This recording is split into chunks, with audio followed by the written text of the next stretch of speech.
윤석열 후보의 손바닥에 적힌 왕이요, 왕자. 자, 도대체 윤석열 후보는 왜 손바닥에 왕자를 적은 걸까요? 일단 왕자부터 확인해 보겠습니다.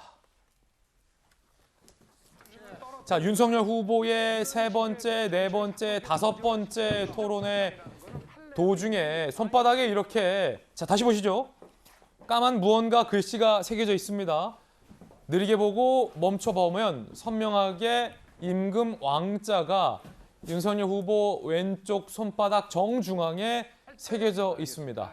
자, 이게 5차 TV 토론 때에 가장 왕자가 선명하게 보였고요. 그래서 되돌려보니 잠시 후에 3차, 4차에서도 이 왕자가 포착이 된 걸 확인할 수 있었고요. 잠시 후에 좀 살펴보겠습니다. 자, 이 왕자는 도대체 어떤 의미일까? 지금 정치권에서 뜨겁게 논쟁이 붙고 있는 상황입니다. 자, 후반전 새롭게 두 분 모셨습니다. 국민의힘의 이양수 의원, 민주당의 조승래 의원 두 분 합류하셨습니다. 어서 오세요, 두 분. 예, 안녕하세요. 왕자. 조승래 의원님. 손바닥 한번 보겠습니다. 점이 있습니다. 예. 이거 무슨 점입니까, 이거? 원래 점이네요. 있던 점입니까? 예, 그렇습니다. 이 왕자. 일단 민주당 입장에서는 뭐 어떻게 보세요, 왕자? 사실 저게 아마 이제 네티즌들이 아마 처음에 이제 네티즌 수사대가 아마 찾아낸 것 같아요. 찾아낸 것 같아요. 예, 찾아내서 아마 온라인 커뮤니티 등에서 이렇게 회자가 된 것이 네.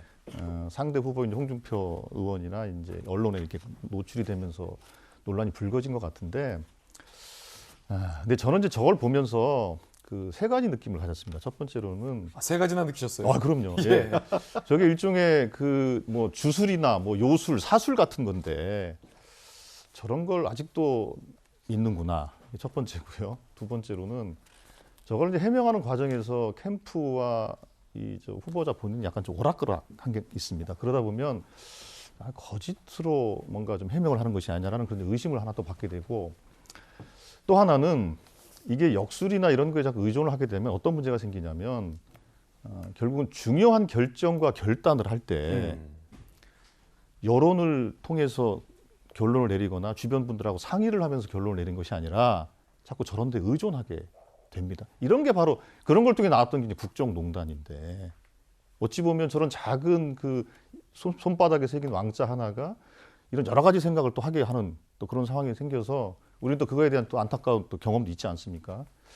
그래서 상당히 윤석열 후보자에게는 상당히 강직하고 말하자면 상남자로서 이미지를 가졌던 분이 저걸로 인해 상당히 좀 이미지가 좀 구겨졌다 이렇게 보고 있습니다. 자, 그러면 김수경 교수님 기자 출신이시잖아요. 윤석열 캠프 측, 후보 측에서는 이 왕자에 대해서 어떻게 해명하고 있습니까? 그러니까 지금 당초의 해명은 뭐였냐면은 같은 아파트에 사는 윤석열 후보의 지지자 중에 이제 어떤 할머니 분이 계셨나 봐요. 그분이 좋은 기운을 받아가라며 이제 손에 왕자를 써줬다는 거예요. 그 토론을 하기 전에. 동네에 살고 있는 할머니가? 네, 잘 하시라는 의미로 이제 써줬다고 하는 건데, 나중에 알려진 바로는 이제 3차, 4차, 5차 토론회에서 계속 이 왕자를 그리고 나왔다는 걸로 봐서는, 그러면 매번 그 할머니가 토론에 나갈 때마다 저렇게 왕자를 그려줬느냐라는 이제 좀 설명이 잘 안 되는 해명인 거죠. 그리고 이제 윤석열 전 총장 입장에서는 지금 뭐라고 얘기를 하고 있냐면은, 이게 문제가 될 것 같았으면은 감추고 나왔겠지, 왜 이렇게 드러내고 나왔겠냐, 이건 별일이 아니기 때문에 대수롭지 않게 넘어갔기 때문에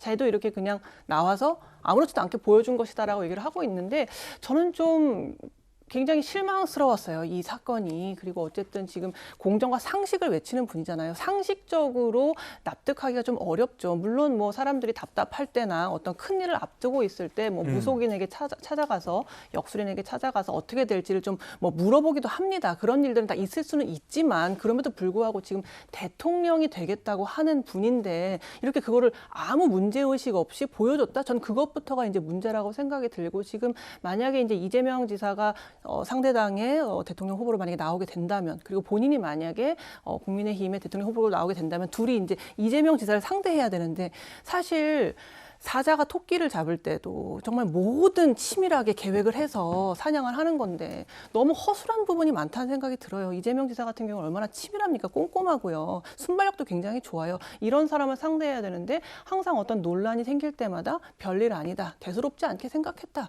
뭐 이런 식으로만 계속 넘어가고 있어서 사실 이번 사건에 대해서 저는 좀 실망스러웠습니다. 주술이 아니라 하더라도 이게 지금 논란이 될 것을 예상하지 못하고 안 주고 그냥 나온 것은 문제다라는 입장이신 거예요. 처음에는 토론회 나갈 때 지역에 계신 할머니가 잘하라고 써줬다라고 일회성인 것처럼 해명이 됐지만 3차, 4차 TV 토론 때도 이 왕자가 나오자 토론회를 나올 때마다 할머니가 써주셨다라는 해명이 나왔는데 3차, 4차, 5차 TV 토론 영상 찾아봤습니다.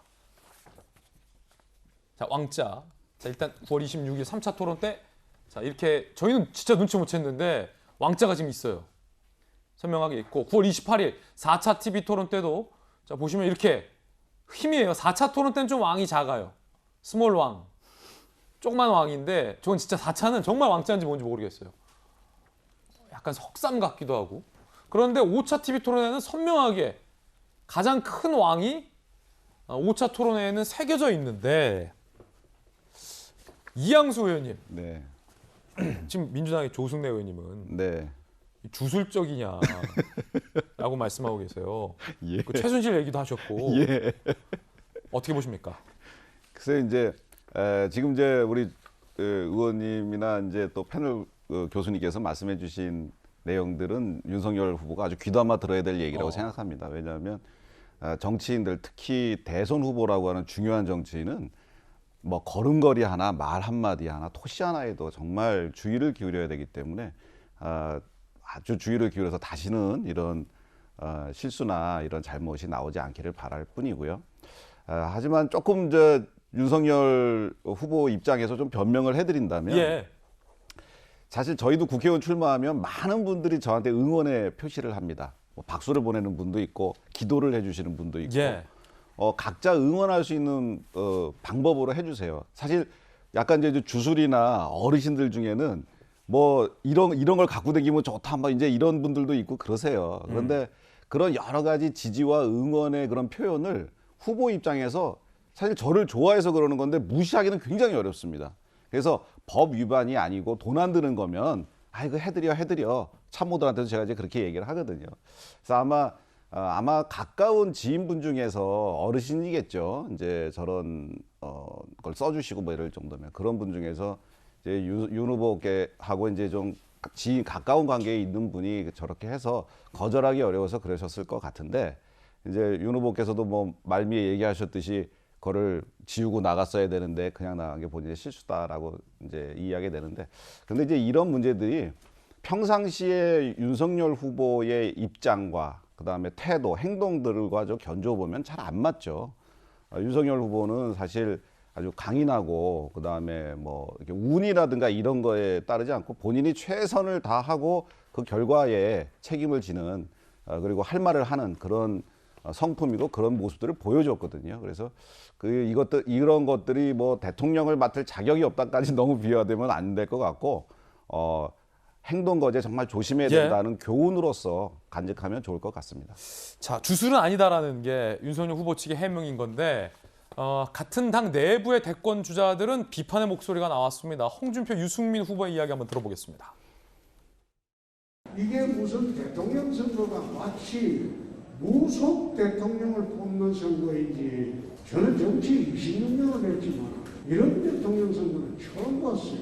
참 제가 보기에는 유치하다. 뭐 미신이다 그렇게밖에 달리 설명할 방법이 없는 것 같습니다. 미신을 그렇게 믿는 후보가 4차 산업혁명 시대에 이 대한민국 대통령이 되었어야 되겠습니까? 자, 이 해명, 윤석열 후보는 해명을 했어요. 동네에서 지지해 주시는 할머니가 써준 글씨다. 하지만 당내의 홍준표, 유승민 후보는 그 해명을 믿지 않는 것 같습니다. 주술과 미신으로 보고 있는 게 홍준표, 유승민 후보의 의심인데 그러면 손정희 변호사님 이거를 해명을 하려면 할머니가 등장을 해야 되는 건가요? 내가 써줬다 뭐 이렇게? 그냥 솔직하게 말씀하시는 게 좋지 않을까 싶어요. 어떤 사람들이 어떤 사람마다 내가 시험을 칠 때 너무 긴장해서 뭐 하는 어떤 의식 같은 게 있잖아요. 딱 보면 토론회에서만 왕자가 보이거든요. 저도 한번 써봤습니다. 아, 그래요? 손바닥에 왕자를. 네, 이건 의식적으로 한 행동이라고 볼 수밖에 없어요. 제 생각인데 윤석열 후보가 토론회에 굉장히 약하다, 취약하다, 큰일 날 거다. 그래서 무서워서 안 나온다. 이런 평가들이 많아서 좀 긴장을 많이 하셨던 거 아닌가 해서 그걸 굉장히 신경 쓰니까 주변에서 저런 어떤 이걸 하면 긴장도 덜 할 것이고 토론회 잘할 거 이렇게 하셨을 수도 있죠. 네. 그런 마음이셨으면 그렇게 하셔도 좋을 것 같아요. 저는 여기 묵주반지 같은 거 끼고 다니는데 시험 볼 때 긴장되거나 하면 이거 이렇게 돌리고 뭐 이렇게 내 나름대로 이렇게 마음의 심신의 안정을 찾거든요. 꼭 주술까지는 아니더라도 그냥 토론회 때 좀 긴장될까 봐 너 이렇게 응원해줬다. 그 정도로 받아들이면 어떨까 생각이 드는데 지금 이제 문제가 되는 것은 역술인 이야기까지 나오잖아요. 근데 이거는 굉장히 곤란합니다. 왜냐하면 우리 국민들은 힘들고 어려우니까 대권 후보들에게 지지를 보내고 의존하고 싶고 믿고 따르고 싶거든요. 근데 그 대권 후보가 내 멘탈을 챙기기 위해서 내 스스로의 어떤 의지보다는 다른 사람한테 의존한다라고 하면 굉장히 부정적으로 느껴질 수밖에 없기 때문에 이럴 때는 되게 솔직하게 해명하셔야 될 것 같다. 거짓말해서는 안 되겠다 생각 듭니다. 그렇군요.